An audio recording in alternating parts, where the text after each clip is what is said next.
What's up, traders? Matt from the Trade Brigade here with your weekend crypto report, where as always, I do a technical analysis and give you my thoughts on the coins listed up above for the 2 days where our beloved stock market is closed, aka the weekend, right? So jumping right into our Bitcoin daily chart. Well, actually, let me rewind for a second here. Let's just point out that obviously green across the entire crypto space right now as sort of those China fears start to evaporate, right? As we mentioned in last week's video, where there's a will, there is going to be a way. And obviously that has sort of dissipated into the background as crypto moved higher off of this critical must-hold area of support. One other fundamental thing I want to mention before we dive into the technicals, and I'm not sure if this was in direct response to China or not, but Jerome Powell, the Fed chair of the Fed, Federal Reserve, did come out and say that the United States does not have any plans to ban crypto transactions. So again, I'm not sure if that's the catalyst that's fueling this rally here, but it might be worth mentioning at least. In terms of the technical picture, I do think this is a truly beautiful thing, right? Holding on to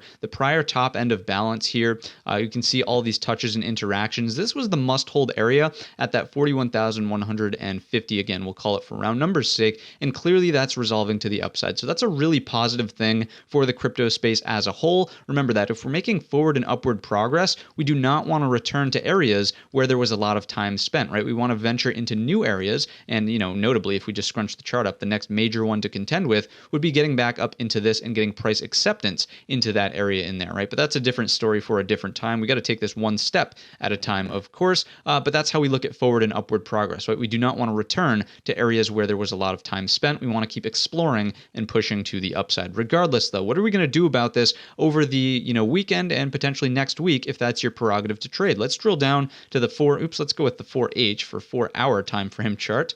We don't want that custom interval. Thank you, though.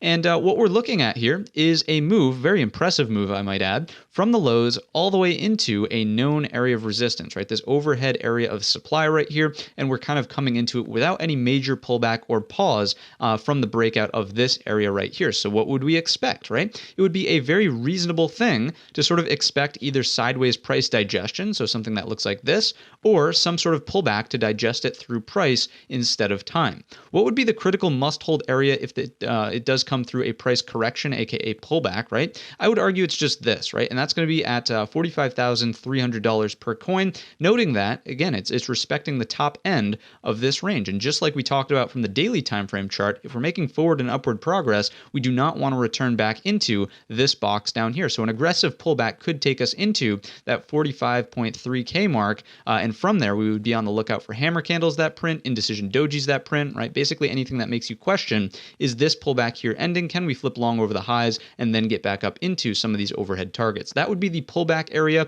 to pay attention to, and sort of the icing on the cake here is if we take out the Fibonacci's, come in from the low of the move up to the high of the move, essentially what you can see is that yellow line there, which is the 38.2 retracement. That is coinciding perfectly with that prior pivot high, so it just builds the case that if we do, again, get that pullback, all over the place with the keys today, sorry about that. If we do get the pullback, that should support at that area right there. So that's the pullback through price. If we get sideways price digestion through time, then I would just basically look for it to consolidate in some sort of box. We don't exactly know where that low would be. Ideally, it would work its way into this zone right in here, put in a bull flag like that, and then we're taking the break to get into $50,000 per coin. And after that, you can see there's quite a ways to run up into $53,000 per coin, give or take. So I'm really waiting for some sort of price digestion here. You do not want to be a buyer chasing this breakout from here, given the fact that there hasn't been a significant pullback or digestion through price. So those are my 2 cents. In Bitcoin, it looks like it could use a little bit of cooling off before that next leg higher and we get trend continuation. Next up, we'll take a look over at Litecoin, right? So backing it off to the daily time frame chart, what I want to point out here is that we do see a gap in this daily chart, and we actually see gaps in a majority of these that are not Bitcoin. So gap on Ether, that's Ethereum. I'm sorry, I should be very precise with my words. Cardano, definitely a gap there as well. Dogecoin, gap as well. Ripple, yes, gap. And Stellar as well down here. We do get a gap, but just note that on something that's trading 24 hours a day, there is no gap, right? So don't be deceived by that. The gaps don't have to fill on a crypto chart. Remember that this is trading around the clock, and this just looks to me like a technical glitch from TradingView. So please be aware of that. But drilling down to the 4-hour, where obviously there is no gap here, what you'll notice is that we're trying to poke up and out of this overall range. And again, just like we talked about in Bitcoin, coming up from the bottom like this without a significant pullback or sideways digestion through price, generally what you want to see is either a quick higher low pullback and then a more meaningful breakout, or some sort of sideways price digestion, right? So what would that look like? On the deeper pullback, the area to hold in my estimation would simply be this breakout point from right in here, right? So as long as we remain up and over 155 here on any sort of pullbacks, fine, we are looking at this to sort of start a new 4-hour uptrend in the upward direction, of course. Any sideways healthy price acceptance, again, we don't know where that low might be, but as long as it's kind of around this 163, the next major overhead target, I would argue that 171 is the breakout point and kind of unlocks the door to 188 on the upside. If we scrunch up the chart a bit, you can see where that's coming from. Again, that 188 is the top end of this overall range back here, and remembering that 171 is the low end, so again, that's why that's going to act as the breakout point. So maybe we get this higher low pullback, then the breakout. Maybe we get this healthy consolidation here, then break up and into it. It could happen a number of ways, but again, just like Bitcoin, I would urge you not to chase this move higher here. Wait for a risk-friendly entry, whether it be through sideways price digestion here through time, or as we mentioned, a deeper pullback here could essentially come down into that 155 and still be a-okay from a trend perspective. Let's continue on to Ether. We're not going to look at the daily since we know those have deceiving gaps on them,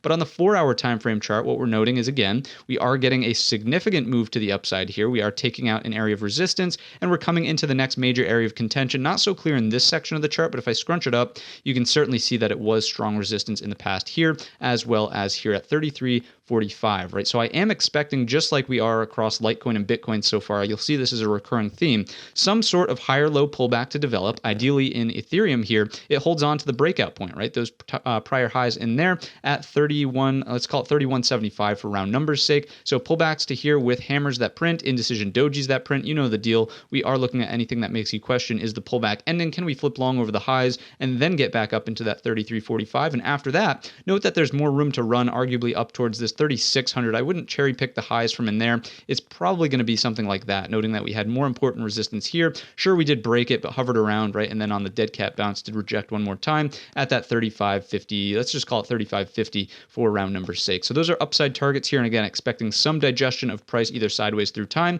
but ideally holding on to that 31.74, excuse me, on any sort of pullback here inside of Ethereum. Next up, we'll look at Cardano. Cardano is at the trend line, right? All of the other ones sort of broke their resistance trend lines, and let's actually adjust this a hair here.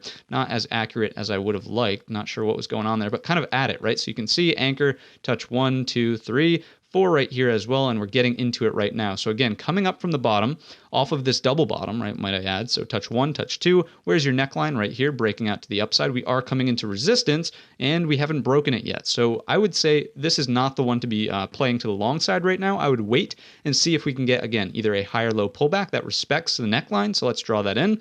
That is going to be right around that 2.13. So watch out for that. I wouldn't place too much emphasis anymore on that 2.2. Let's go ahead and get rid of that. You can see that, sure, it was a shelf of support, but we didn't really, on this most recent leg lower, we didn't support too much at it, obviously, and it's really about the breakout point, not so much that prior support in there. So those are my thoughts on Cardano on the pullback, right? You want to see it hold that. If it does break, obviously the target is here at 2.349, and then after that, that's where it opens the door for a little bit more upside. I would argue that this pivot high in here is certainly going to act as resistance, so be aware of that. Right around, let's just call it here for round numbers sake, that 2.45 on the upside on a continued breakout higher. But again, if the rest of crypto as a space is going to consolidate a little bit, then again, do you really think Cardano is going to be the one that does something like this and then potentially higher after that? Nah, I wouldn't be so sure of that at this point in time. So please be careful in Cardano, noting that it's at the resistance trend line, but the rest of crypto looks like it could pull back. So you don't want to be caught on the wrong side of that if it pulls back, and again, that causes Cardano to do something like this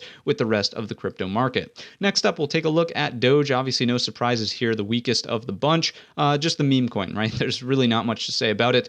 We did come from the bottom here all the way on up into the top. Note that this isn't the strongest resistance. I would argue it's really in here. So maybe this has a little ways to go higher, but again, if it does continue to go higher, then I think it increases the odds of a deeper pullback that I don't think people want to see here inside of the Doge. So anything over the 0.2192 takes us into 0.2269, and from there, that's where I would expect the more aggressive pullback to come. So watching for inverted hammers and then something like this to essentially unfold would be a likely scenario there. To me, not a buy right now. I wouldn't take this this as a breakout. Wouldn't take the trade at all here inside of Doge. Wait for some more structure to build out if you are intent on trading it. But as it sits right now, not really seeing a risk-friendly entry. Next up, we'll take a look at Ripple. Ripple, same exact thing, sort of, I know this is kind of like an echo chamber, this video here, but want to see some healthy price digestion up here. You can already see in that prior 4-hour bar here, we are getting a little bit of that, right? Noting that there was an upper wick that pushed higher and pushed lower as well, consolidated into the middle. So as long as we kind of remain in this range at this point in time, I would say that's healthy digestion here in this move inside of Ripple, looking for the breakout, arguably just price acceptance. So candle closes